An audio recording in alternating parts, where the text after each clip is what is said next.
What's up, guys? And thank you very much for tuning in to the training blueprint video of the growth video series. Before we start with training, it's always a little hard to set something in stone, at least for me. After 20 years in the gym, literally 2 decades, I have figured out that I'm not able, or that it's not productive, to set a fixed training plan that I have to stick to week by week, session by session, without deviations. There are so many factors that come in that you have to consider before you train. And after 20 years, obviously, I have accrued a couple injuries, as some of you might know. You have to get to a stage in your mind where you train with the motto, okay, I'm gonna take from my body what it is able to give me on that specific day. If it is able to provide me or to work alongside my mind at full capacity, I'll take it. If there is something wrong, a pain or something that just doesn't feel right, after a couple years of experience in the gym, you know what I mean. You don't push it, because you might not be able to do any training for that specific body part if you pushed it and hurt yourself on that given day. So, for example, I have this on and off relationship with my elbow. Sometimes it hurts, sometimes it doesn't. And on days where it doesn't hurt, I take full advantage of it. I train triceps hard, of course, intelligently. I push the chest training. I load up the weight.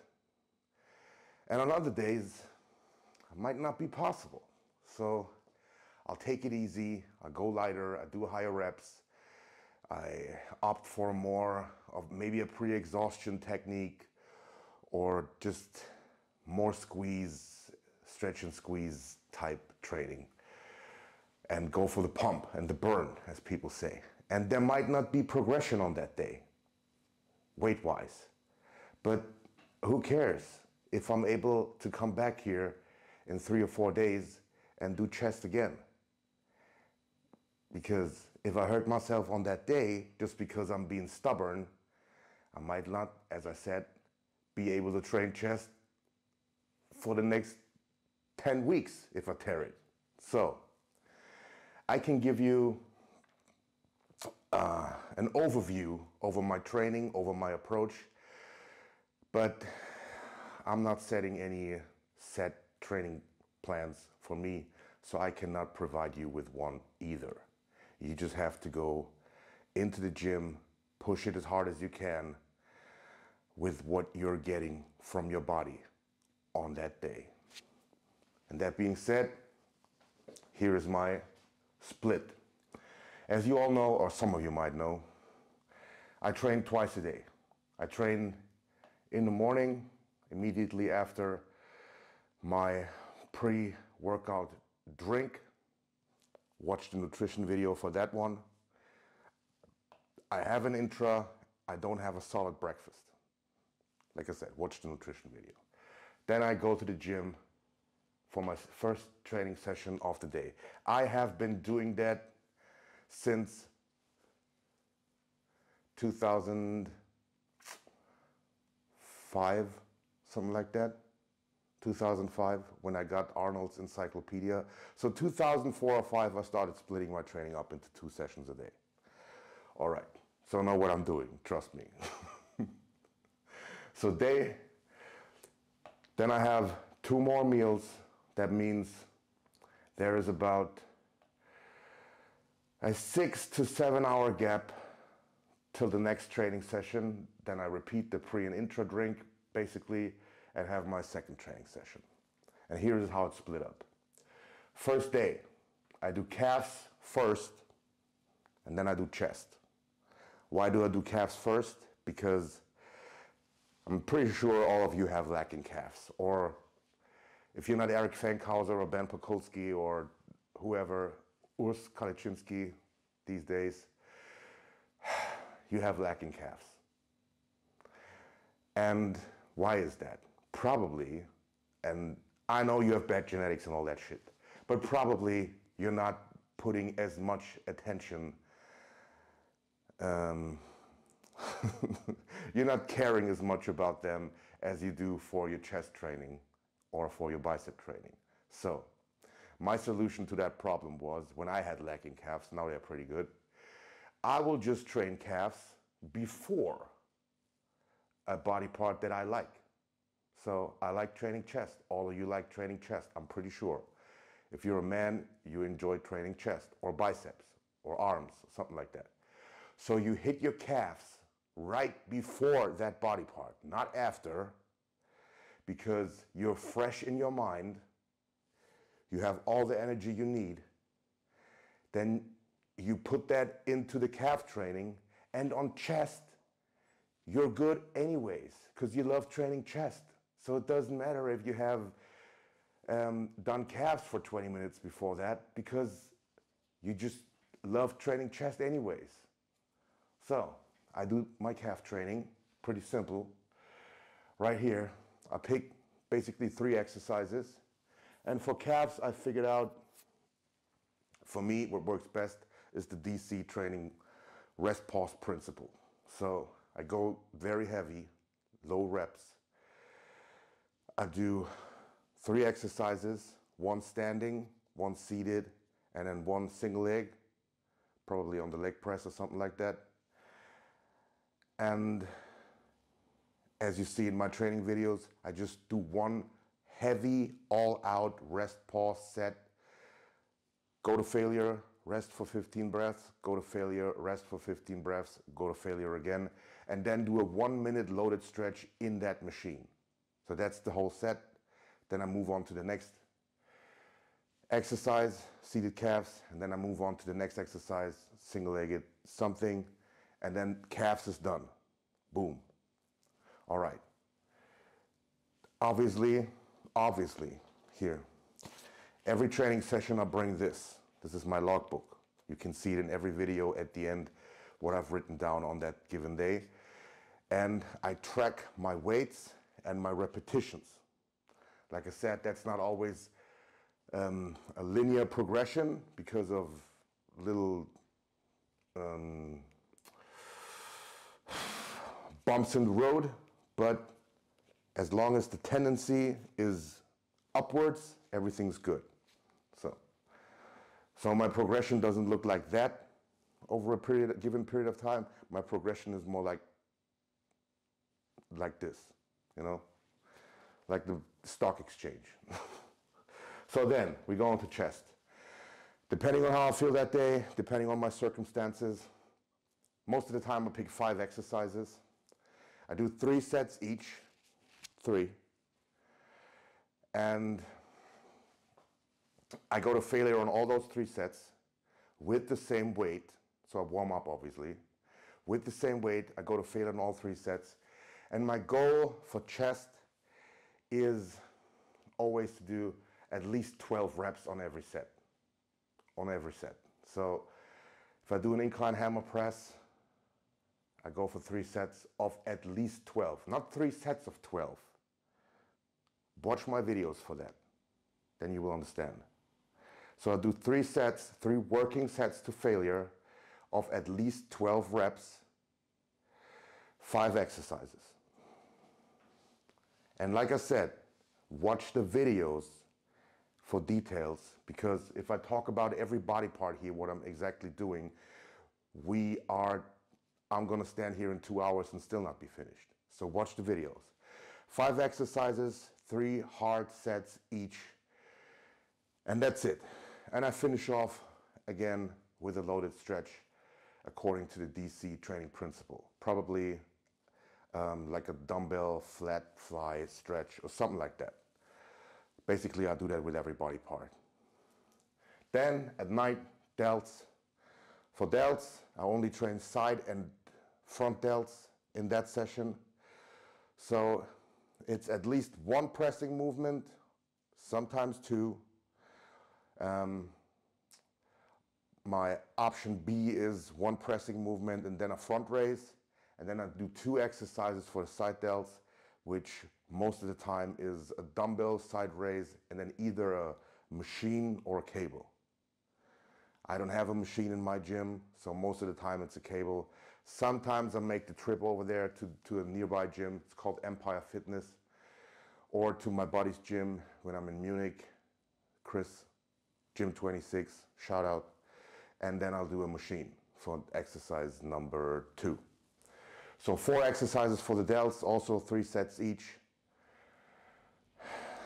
The reps are sometimes a little higher here because I believe that the deltoids respond to higher reps and more of a burn than just heavy blunt force trauma. And then we go into triceps. Triceps are something that I focus on. I like to focus on. And if it's good, I do pick 4 exercises here again. And I do 3 sets each. And for triceps, my repetitions are 15 and higher. Any lower than that, sometimes I go lower than that, but I just get elbow pain from it after 20 years in the gym. So 15 and higher, and it works for me. And if it doesn't work, you just get some 3cc by Boston Lloyd and shoot it up. That's not a recommendation, okay? I'm just, if nothing works for you, just go that route. Then, day 2, back. One of my favorites, basically I love all the sessions. Back, I do, most of the time, I do 6 exercises. No, most of the time I do 7 exercises, sometimes 6, depending on how I feel that day. And again, it's 3 sets per exercise. Repetitions always on between 8 and up to 15, but basically I always go with about the 12 range. Watch the videos. And this is my session that focuses more on, let's call it the density, not really the width. So 6 or 7 exercises right here that also incorporates most of the time a rec dead. If my lower back is shut, I skip the rec deads and then it's only 6 exercises. Then second session of the day, it says, this is my, as I call it, accessory back session. I do a little bit of extra back. And extra back here, right, means basically I do pull-ups with a wide grip for the width, for the teres major right under the armpit. Pull-ups and or wide grip pull-downs. Then we're doing traps, pretty easy. Dumbbell shrug, Smith machine behind the back shrug are my most favorite exercises. If I had a hammer strength shrug machine, I would probably use that as well.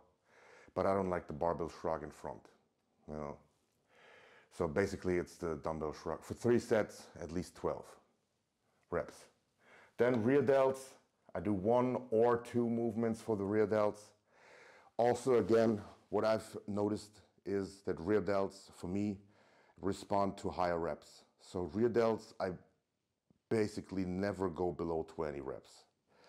So if I say I'm doing 3 sets on the rear delt cable raise or cable fly, whatever you want to call it, or if I'm at a gym, I do the rear delt pec deck machine. It is always 20 reps or even higher, up to 50 reps per set. And my rear delts have responded greatly to that. The more burn and the more pain I can induce on them, the better they grow. 3 sets is enough for me. And then we're doing biceps. Biceps, same principle as on triceps. I pick 4 exercises. Also that incorporates a brachialis movement like a hammer or a reverse curl.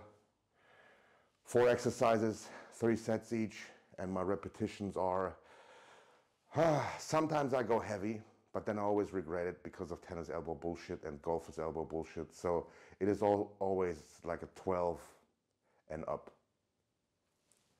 And then I do forearms also. Yeah. 1 exercise for the wrist flexors and 1 exercise for the wrist extensors. And I've noticed, also 3 sets each. And I've noticed that I get I never have any wrist pain because they're strong. And whenever I don't do that, whenever I'm too lazy and skip forearms, my tennis elbow comes back, my golfer's elbow comes back, and I'm fucked. So I always do the forearms, first of all, because forearms look cool. Ask Frank McGrath about that one. Shout out, my brother. And it's injury prevention. Injury preventative, right there. And day 3, probably the most, this back day is pretty taxing, I gotta admit. This is more like the rest day. This is the second hardest day, and this is the most taxing day. That's why the chest day comes after the quad day again. So I can sit down on the following day after legs. This is the leg day. I do hamstrings in the morning exclusively. 6 exercises here. I'm lucky, or not I'm lucky, because I bought the machines, so there's no luck involved. I have all the machines I need for a good hamstring workout. So I do lying hamstring curls, 2 variations of it.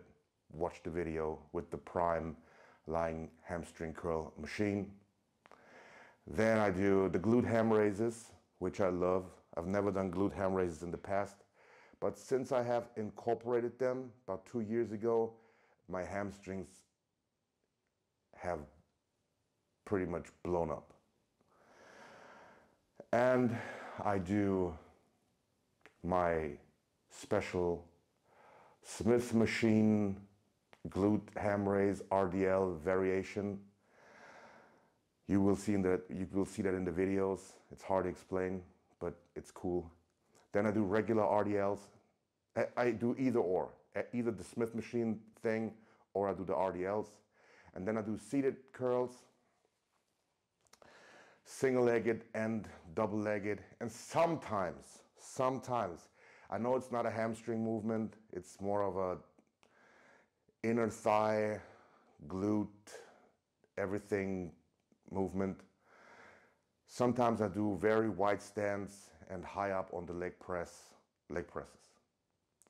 But basically it is always 6 movements, 18 sets in total. And yeah, that's hamstrings.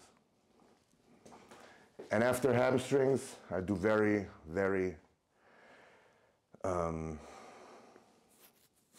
don't want to say intense, but very deliberate and complete stretching, like a split and all that. Then at night, the session that always makes me the most anxious, quads. I do 3 exercises for quads only per session, 3 direct exercises. And that is, I have different workouts set up, but probably my main machine, I don't want to say exercise, that I use is the hack squat. And I have different variations of the hack squat that I like to incorporate. Sometimes, or many times, I even do 2 hack squat variations. So 2 hack squat variations, or 2, let's say I'm doing 2 squatting variations, probably most of the time, in all the leg sessions for 3 sets each. And 3 working sets, that is. And then I either do a leg extension or a lunge or a sissy squat to finish off. And that's depending on how I feel that day. Right now with the hip, I pretty much always opt for the leg extension. Sometimes I also incorporate a leg press, but leg press is not my favorites to do for quads, because I can never seem to get as much knee flexion as I want to get, except if I'm on my toes, like a Tom Platt style execution.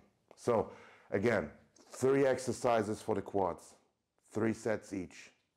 Then I do adductors and abductors. That's 2 more exercises, 3 sets each. And then I always do hyperextensions for the glutes. And then I have got 6 exercises altogether. So this is again 18 sets for the whole session, but only 3 exercises or 9 sets are directly for the quads. And then I work the adductors, the abductors, and also the glutes. Sometimes I do a special glute, I do a different glute variation, like my wife does this Smith machine lying down, somewhat kickback. You will see in the videos if I do it. It's hard to explain also. You look like a frog when you're doing it. But 1 glute exercise for full contraction, where that emphasizes the contraction, like I said. Then adductor, abductor, and 3 targeted quad exercises. And that's it. Pretty simple. You can count all the sets here. We've got basically, if you want to call it, 3 rest pause sets for calves, 15 for chest, 12 for the front and side delts, 12 for triceps, between 18 and 21 for back, then an extra 6 for back, 3 traps, 3 rear delts, 12 biceps, 6 forearms, 18 hamstrings, 9 quads, and then over here another 9 distributed over abductors, adductors, and glutes. That is my week, or no, that is my 3 days. And then I either take a day off for where I schedule physical therapy and saunas and bullshit, date night with my wife and all that, or I repeat the cycle all over again. That is by instinct and also by schedule.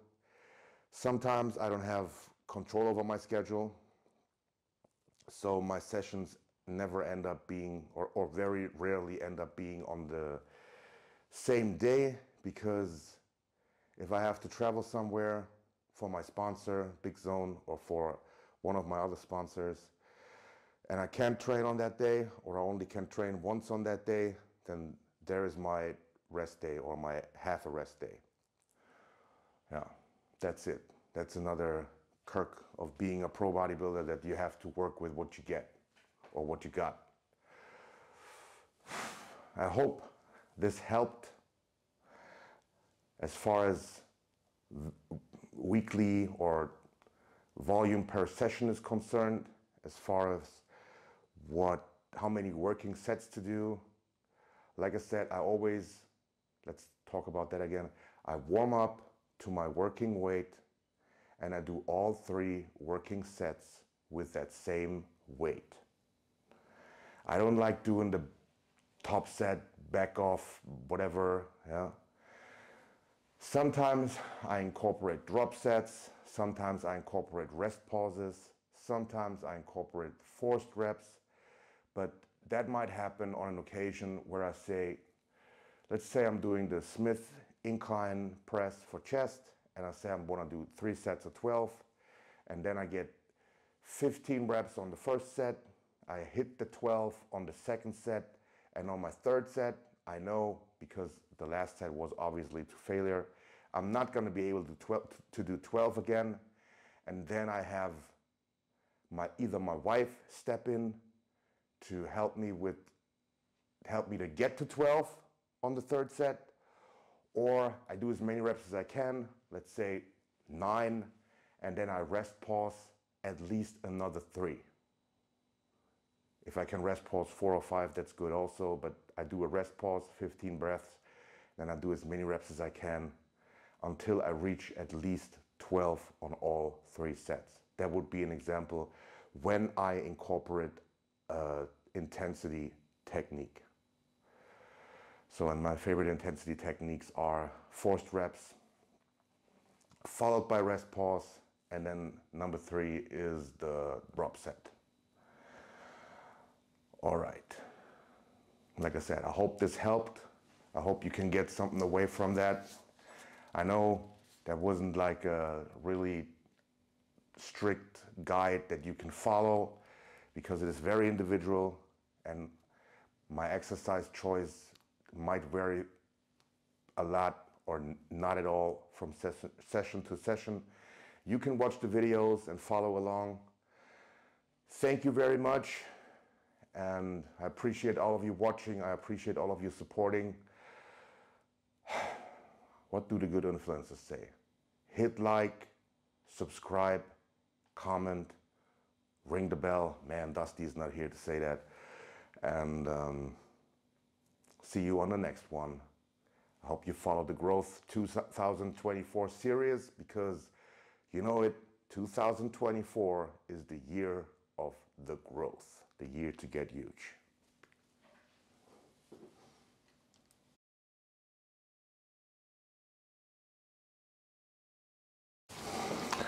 What's up, guys?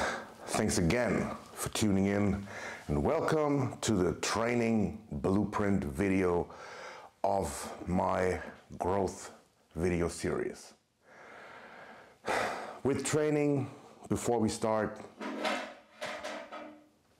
Jesus Christ.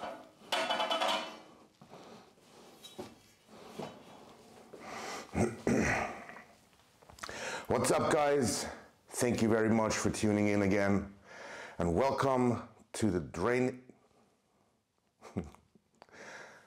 What's up, guys?